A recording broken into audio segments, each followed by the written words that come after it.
নমস্কার, আপনারা দেখছেন দ্য ওয়েস্ট ইউটিউব চ্যানেল, যেখানে ফ্যাঞ্জেল ঘূর্ণিঝড়ের কারণে কিন্তু অনেকটাই প্রভাব পড়েছে বাংলার ওপরে। যেখানে বাংলায় কিন্তু শনিবার কিছু কিছু এলাকায় কিছু কিছু জেলায় কিন্তু হালকা থেকে মাঝারি বৃষ্টিপাত হয়েছে।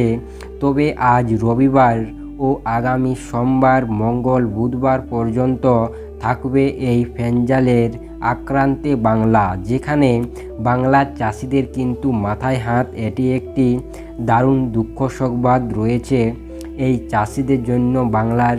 কারণ বাংলায় কিন্তু এই ঘূর্ণিঝড়ের আক্রান্তে অনেকই ক্ষতি হবে চাষের ওপরে, যারা বিশেষ করে ধান কেটে রেখেছে। যেখানে ফ্যাঞ্জাল ঘূর্ণিঝড় বর্তমান সময়ে বেঙ্গালুরু, মুম্বাই, চেন্নাইয়ে অবস্থান করেছে। পুরো কিন্তু কালো মেঘ দেখতে পাওয়া যাচ্ছে বেঙ্গালুরুর কাছে। তবে বর্তমান সময়ে বাংলায় কীরকম পরিস্থিতি রয়েছে এই ঘূর্ণিঝড়ের কারণে, তবে আজ, আগামীকাল ও বুধবার পর্যন্ত কোথায় কোথায় বৃষ্টিপাতের সম্ভাবনা রয়েছে বা আজ কেমন থাকবে আবহাওয়া, সম্পূর্ণ কিছুই তোমাদের জানাতে চলেছি এই ভিডিওর মাধ্যমে। তাই অবশ্যই ভিডিওটি কিন্তু সম্পূর্ণ দেখার অনুরোধ রইল।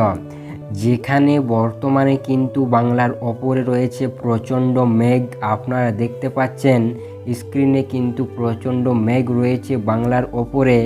যেখানে যদি দেখা যায় যে উপকূলবর্তী এলাকাগুলিতে বর্তমানে কিছু কিন্তু মেঘ দেখা যাচ্ছে না, তবে উপকূলবর্তী এলাকাগুলিতেই কিন্তু বৃষ্টির আশঙ্কা রয়েছে আগামী বুধবার পর্যন্ত। তার পাশাপাশি যদি দেখা যায় কলকাতা, খড়গপুর, তার পাশাপাশি আমাদের পুরুলিয়া, বাঁকুড়া, মেদিনীপুর, ঝাড়গ্রাম, পূর্ব মেদিনীপুর, তারপর বর্ধমান, বীরভূম, মানে প্রতিটি জেলায় কিন্তু আকাশে মেঘ থাকছে আগামী বুধবার পর্যন্ত বলে শোনা গিয়েছে। তার পাশাপাশি উত্তর দিকে যদি আমরা জেলাগুলিকে দেখি, যেমন কালিম্পং, জলপাইগুড়ি, আলিপুরদুয়ার, কোচবিহার, এইসব জেলাগুলিতে কিন্তু মেঘ পৌঁছে গিয়েছে। যেখানে শনিবার পর্যন্ত এইখানে কিন্তু কোনো বৃষ্টির আশঙ্কা বা মেঘের আশঙ্কা ছিল না, তবে আজ কিন্তু পৌঁছে গেছে এখানে মেঘ, যেখানে আপনারা দেখতে পাচ্ছেন।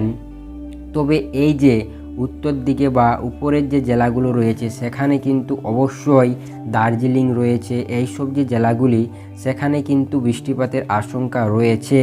যেখানে আজ কিন্তু প্রায় ওই বিকেল নয়, রাত্রি 8টা-9টার দিকে কিন্তু এই দিক থেকে কিন্তু মালদা, দার্জিলিং এইসব জেলাগুলিতে কিন্তু বৃষ্টির আশঙ্কা রয়েছে হালকা থেকে মাঝারি। কারণ মেঘগুলো কিন্তু ওই দিকেই যাচ্ছে বর্তমানে। যেখানে এইখানে কিন্তু বৃষ্টির আশঙ্কা দেখা যাচ্ছে আগামী, মানে আজ রাতের মধ্যে কিন্তু এইখানে হালকা থেকে মাঝারি বৃষ্টি হতে পারে। তবে সেরকম কিন্তু প্রভাব পড়বে না বলে শোনা গিয়েছে। যেখানে মেঘ যদি কেটে যায় তাহলে বৃষ্টি নাও হতে পারে। তবে সম্পূর্ণ রাজ্যেই কিন্তু আমাদের মেঘে ঢাকা থাকছে।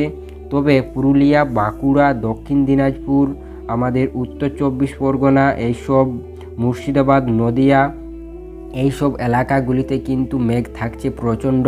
তবে পুরুলিয়া, বাঁকুড়া, বর্ধমান, ঝাড়গ্রাম এইসব এলাকাগুলিতে কিন্তু হালকা থেকে মাঝারি বৃষ্টিপাতের সম্ভাবনা রয়েছে আগামী 3 দিন। যেখানে আজ রাতের মধ্যে যদি বৃষ্টি না হয় তাহলে কিন্তু মেঘ কেটে যেতে পারে বলে শোনা গিয়েছে।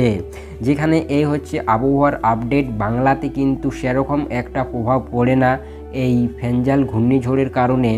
যেখানে আগামী সোমবার, মঙ্গলবার, বুধবার পর্যন্ত মেঘে কিন্তু আকাশ দেখতে পাওয়া যেতে পারে। তবে শনিবার যে যে জেলাগুলিতে হালকা থেকে মাঝারি বৃষ্টিপাত হয়েছে সেখানে কিন্তু অনেক কিছুই ক্ষতি হয়েছে। বিশেষ করে যাদের ধান কাটা রয়েছে ক্ষেতের মধ্যে তাদের কিন্তু ক্ষতি হয়েছে। তবে আর কিন্তু তেমন একটা প্রভাব পড়বে না বাংলায় বলে জানা গিয়েছে। এই হচ্ছে আবহাওয়ার খবর। তবে আকাশে প্রচণ্ড মেঘ থাকবে, তবে হালকা থেকে মাঝারি বৃষ্টির আশঙ্কাও রয়েছে বাংলার ওপরে। তাই এই বিষয়ে অবশ্যই আপনাদের মতামত কমেন্ট করে আমাদের জানাতে ভুলবেন না। ও আপনি কোন রাজ্য থেকে, কোন জেলা থেকে এই ভিডিওটি দেখছেন অবশ্যই নিচে কমেন্ট করুন। যেখানে আপনার জেলায় কীরকম আবহাওয়া রয়েছে আমাদের নিচে অবশ্যই কমেন্ট করে জানান। তবে